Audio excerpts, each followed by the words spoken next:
Aux critiques de Bel-Ami. Article paru le 7 juin 1885 dans le journal Gil Blas par Guy de Maupassant. Une réponse. Nous recevons de notre collaborateur Guy de Maupassant la lettre suivante que nous nous empressons de publier. Rome, 1er juin 1885. Mon cher rédacteur en chef, au retour d'une très longue excursion qui m'a mis fort en retard avec le Gil Blas, je trouve à Rome une quantité de journaux dont les appréciations sur mon roman Bel-Ami me surprennent autant qu'elles m'affligent. J'avais déjà reçu à Catane un article de Montjoyeux, à qui j'ai écrit aussitôt.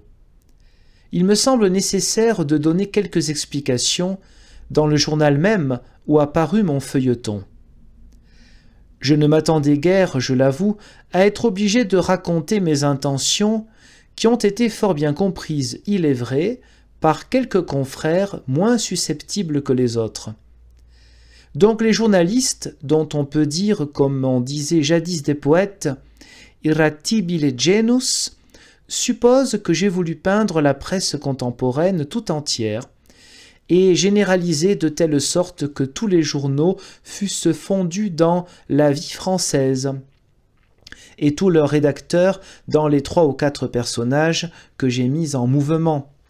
Il me semble pourtant qu'il n'y avait pas moyen de se méprendre en réfléchissant un peu. J'ai voulu simplement raconter la vie d'un aventurier pareil à tous ceux que nous coudoyons chaque jour dans Paris, et qu'on rencontre dans toutes les professions existantes. Est-il en réalité journaliste ? Non. Je le prends au moment où il va se faire écuyer dans un manège. Ce n'est donc pas la vocation qui l'a poussé. J'ai soin de dire qu'il ne sait rien, qu'il est simplement affamé d'argent et privé de conscience. Je montre dès les premières lignes qu'on a devant soi une graine de gredin qui va pousser dans le terrain où elle tombera. Ce terrain est un journal. Pourquoi ce choix, dira-t-on ? Pourquoi ?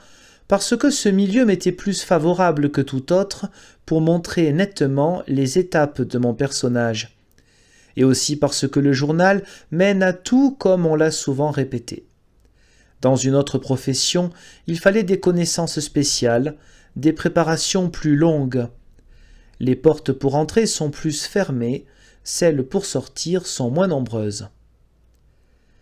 La presse est une sorte d'immense république qui s'étend de tous les côtés, où on trouve de tout, où on peut tout faire, où il est aussi facile d'être un fort honnête homme que d'être un fripon. Donc, mon homme, entrant dans le journalisme, pouvait employer facilement les moyens spéciaux qu'il devait prendre pour parvenir. Il n'a aucun talent. C'est par les femmes seules qu'il arrive. Devient-il journaliste au moins ? Non. Il traverse toutes les spécialités du journal sans s'arrêter, car il monte à la fortune sans s'attarder sur les marches. Il débute comme reporter et il passe. Or, en général, dans la presse, comme ailleurs, on se cantonne dans un coin, et les reporters, nés avec cette vocation, restent souvent reporters toute leur vie. On en cite devenus célèbres. Beaucoup sont de braves gens, mariés, qui font cela comme ils seraient employés dans un ministère.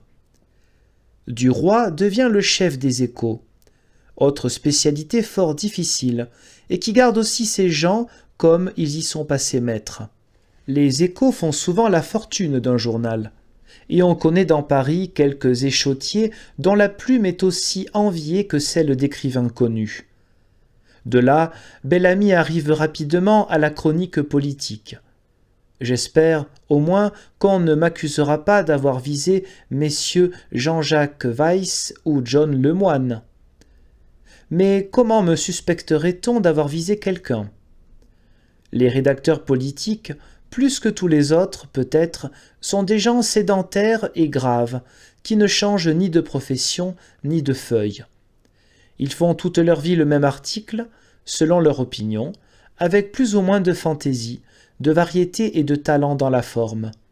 Et quand ils changent d'opinion, ils ne font que changer de journal. Or, il est bien évident que mon aventurier marche vers la politique militante, vers la députation, vers une autre vie et d'autres événements. Et s'il est arrivé par la pratique à une certaine souplesse de plume, il n'en devient pas pour cela un écrivain, ni un véritable journaliste. C'est aux femmes qu'il devra son avenir. Le titre « Belle amie » ne l'indique-t-il pas assez ? Donc devenu journaliste par le hasard d'une rencontre, au moment où il allait se faire écuyer, il s'est servi de la presse comme un voleur se sert d'une échelle. S'ensuit-il que d'honnêtes gens ne peuvent employer la même échelle ? Mais j'arrive à un autre reproche. On semble croire que j'ai voulu dans le journal que j'ai inventé, La Vie française, faire la critique ou plutôt le procès de toute la presse parisienne.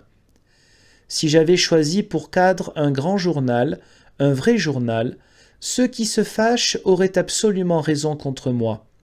Mais j'ai eu soin, au contraire, de prendre une de ces feuilles interlopes, sorte d'agence d'une bande de tripoteurs politiques et d'écumeurs de bourse, comme il en existe quelques-uns, malheureusement. J'ai eu soin de la qualifier à tout moment, de n'y placer en réalité que deux journalistes, Norbert de Varenne et Jacques Rival, qui apportent simplement leur copie et demeurent en dehors de toutes les spéculations de la maison. Voulant analyser une crapule, je l'ai développée dans un milieu digne d'elle, afin de donner plus de relief à ce personnage. J'avais ce droit absolu, comme j'aurais eu celui de prendre le plus honorable des journaux pour y montrer la vie laborieuse et calme d'un brave homme. Or, comment a-t-on pu supposer une seconde que j'ai eu la pensée de synthétiser tous les journaux de Paris en un seul ? Quel écrivain ayant des prétentions, justes ou non, à l'observation, à la logique et à sa bonne foi, qui croirait pouvoir créer un type rappelant en même temps la Gazette de France, le Gil Blas, le Temps, le Figaro, les Débats, le Charivari, le Gaulois, la Vie parisienne, l'Intransigeant, etc. Et j'aurais imaginé la Vie française pour donner une idée de l'union et des débats, par exemple. Cela est tellement ridicule que je ne comprends pas vraiment quelle mouche a piqué mes confrères.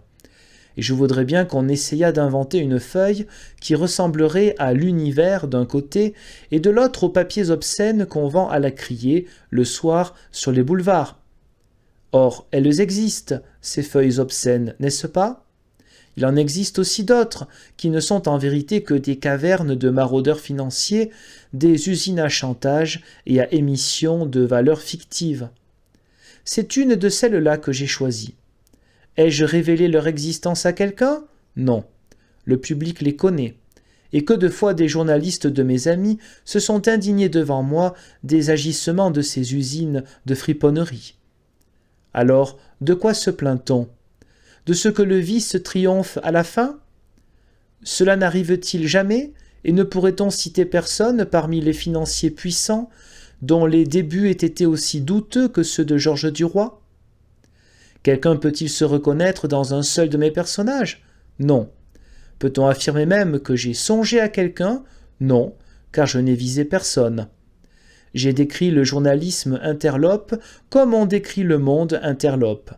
Cela était-il donc interdit ? Et si on me reproche de voir trop noir, de ne regarder que des gens véreux, je répondrai justement que ce n'est pas dans le milieu de mes personnages que j'aurais pu rencontrer beaucoup d'êtres vertueux et probes. Je n'ai pas inventé ce proverbe « qui se ressemble, s'assemble ».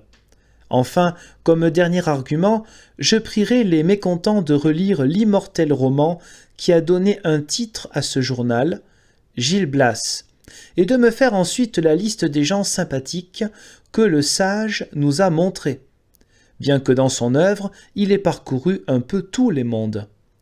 Je compte, mon cher rédacteur en chef, que vous voudrez bien donner l'hospitalité à cette défense, et je vous serre bien cordialement la main. Paru dans le Gil Blas, 7 juin 1885.